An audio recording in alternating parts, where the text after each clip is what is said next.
Hello, everybody, and welcome to this conversation with our featured grantee for January 2022. I am Veena Khandke, Director of Grants and Partnerships at Together Women Rise. Well, in January of 2022, we will be featuring a grantee named Malaika from the Democratic Republic of Congo. We had announced earlier that we would have Afghanistan Leab as our featured grantee for 2022. Unfortunately, Afghanistan Leab is ceasing operations in Afghanistan and are withdrawing from Afghanistan. And so the Malaika Foundation was an alternate in our selections, and here they are. So I am going to introduce you to two speakers who are joining us. Hello, Noella. Noella is the founder and the CEO of Malaika Foundation. Hi, Noella. Hi, how are you? Thank you so much for the great news, and we are very excited to work with you. We are delighted to have you.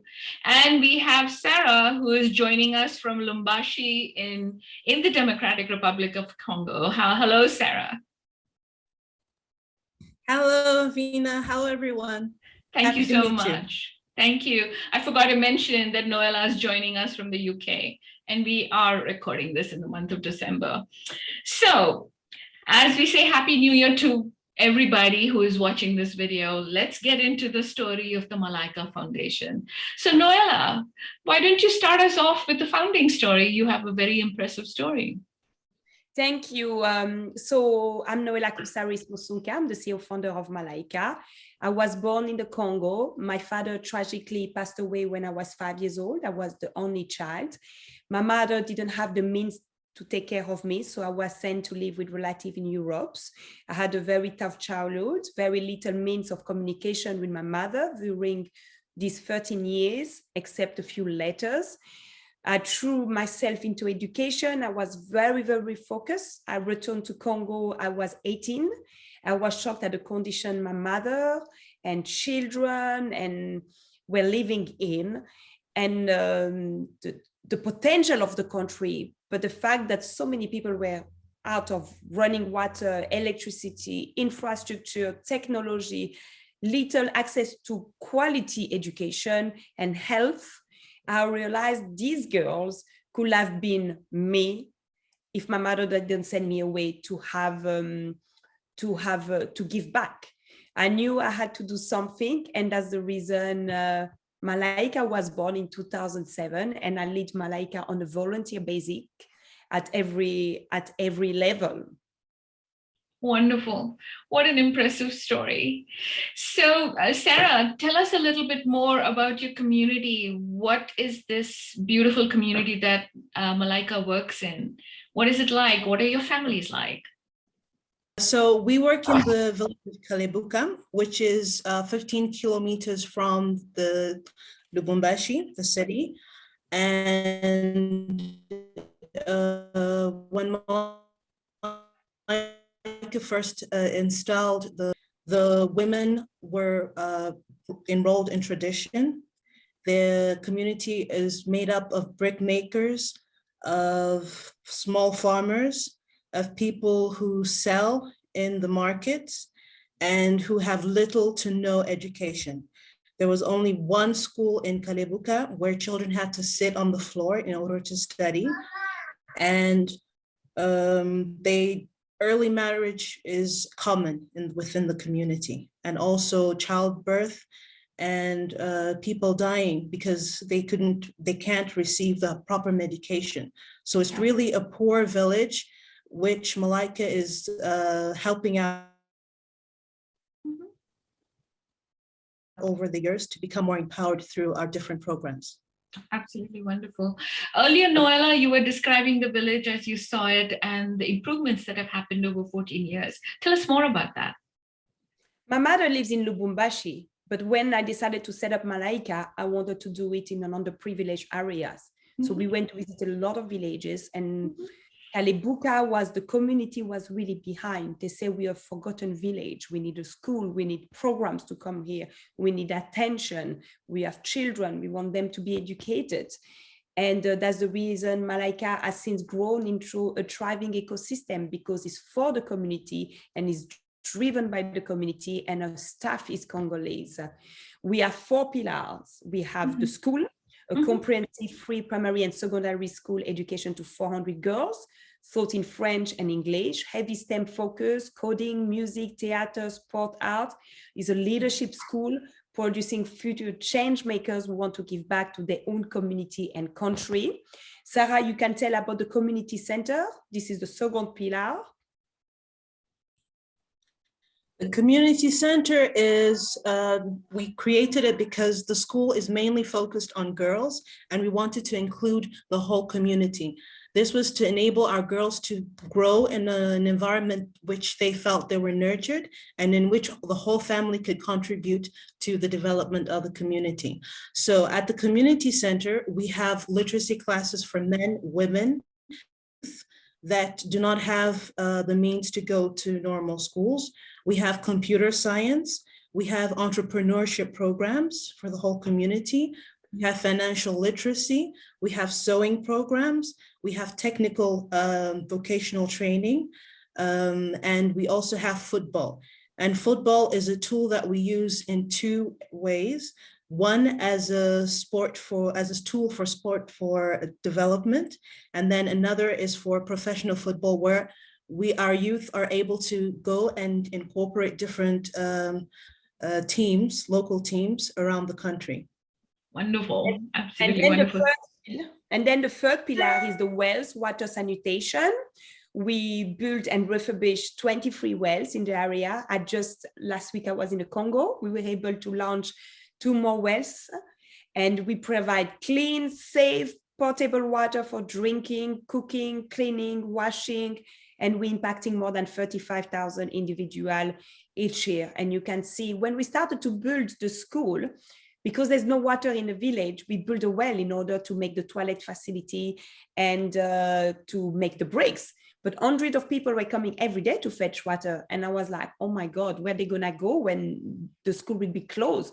And it's the reason we started to build wells all over the places, different villages. And with the pandemic, it's we deliver soap hygiene, we talk about the hygiene with the water usage, and it's so beneficial.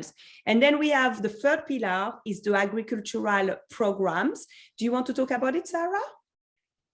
Yes, because the whole village is mainly small farmers, we wanted to teach the community about different methods that they could use to promote sustainable farming. And one of the areas that we chose in was in teaching biofarming, and where our parents come to the community center, both men and women, to learn how to use the new technical biomethods, and they take that practice back to their own farms. Wonderful. So exactly, so we have the school. So we have the school, community center, wells, water sanitation, and agricultural program. So this is really the four pillar, and we are led by amazing Congolese women. Wonderful, absolutely wonderful.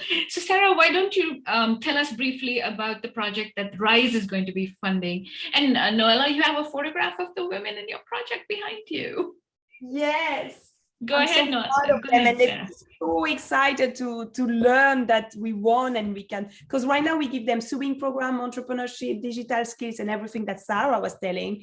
But now that they will be able to have more skills and be able to find job, and they understand that they want to be empowered and independent and earn their own money. So that would be really, really, really great. Wonderful.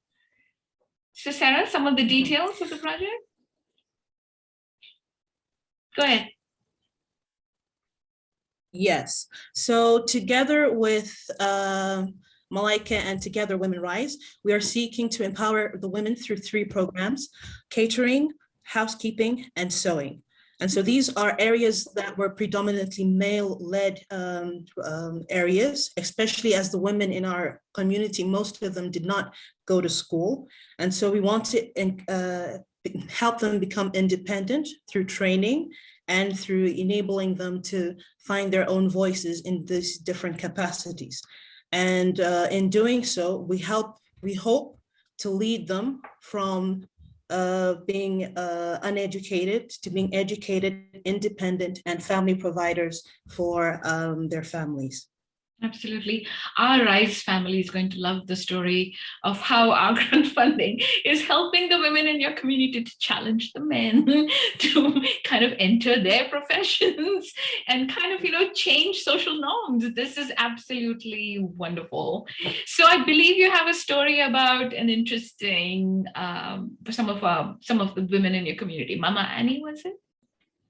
Yes, Mama Ani is one of the first cohorts that we had in our sewing program, and she was in her early 40s. She has 7 children, 4 boys and 3 girls. And when she was young, she dreamed of becoming a tailor, but her father did not have the means to send all her brothers and sisters to at home and take care of the family home and go to farm with her mother. And when she learned about Malaika opening the center and the services that we provided, she was very excited and she came to the center. And there she learned through our financial literacy, our entrepreneurship program and sewing program, all the different tools that she needed to become self-sufficient. And she started sewing for herself. She is in our Mama ya Mapendo group, which sells articles, and income from that goes back to the women and also to the program to further sustain and help other women be able to come into the program and learn. And now, using her own words, she's become independent, because when she got married, everything had to come by her husband. And if her husband, unfortunately, did not find money, then the family had to sleep hungry. But now, because she's become independent, she sews, she sells what she has. She's become financially independent. She knows how to save her money. She knows how to use it to make good use of her money. And now she also has some of her children that study. So she's one of many examples in our programs, which shows the power of education and the power of determination that the program has been able to affect in the lives of the women. Absolutely wonderful. Absolutely. And I met wonderful. Maman Annie when I know her since more than 8 years now, but I was with her last week in the Congo and with Sarah, and she has so much grace, so much power. She's an amazing example for the entire community. Absolutely. So Noella, in the brief time that we have left, tell us about your future plans. You have been in this community for 14 years. You have seen the roads being built. You have collaborated with the government sometimes to get some infrastructure. Tell us more about your dreams. So Malaika is really a community-driven ecosystem that can be duplicated in any other context. We are working towards ever-increasing sustainability and empowerment of the community. To do this, we need to upskill youth and adults so they can create employment for themselves. Next year is a big milestone, is the 15 years of Malaika. So we're launching our model. We will share with government, NGO, private, individual, corporate, how they can duplicate this model. Next year too, in mid-January, we're launching our technical classes, mechanic and electricity for the youth and adults. And in 1.5 years, we have the first cohort of Malaika students getting out of Malaika because they arrive at 5 years old until 18. So we will create a student fund to really follow their path. Right now, we're mentoring them. We give them guidance of what kind of jobs or if they want to do university or if they want to attend technical classes or whatever they want to do. We want to create a career path for them. So there's a lot of things that coming in place. It's a lot of work, but with the amazing team that we have internationally and locally, it's going to be great to celebrate all these achievements. There's a lot of challenge working towards with the COVID-19, working in an underprivileged area with the challenges that Congo has, but there's so much things to looking forward, and it's all about giving the power to these mothers, fathers, boys and girls, and coming together to work. Absolutely wonderful. So at this point, Noella, Congo is open and there are no lockdowns, and you're hoping that that will not happen. Right now, Congo is not on a lockdown. They put some instruction. At 10 o'clock. There is what do you call that? 10 A o'clock. curfew? A curfew, yeah. At 10 Yes. o'clock, everybody has to be home. They have to respect the social distance and etc. I was there last week. It was beautiful to be there. There's a peace, there's a serenity. It's a mango season, the avocado season. I could pick up mangoes, but we still have to be careful. You know, we have to be careful with COVID-19, with this new variant that come, and we really monitoring our community that we're serving.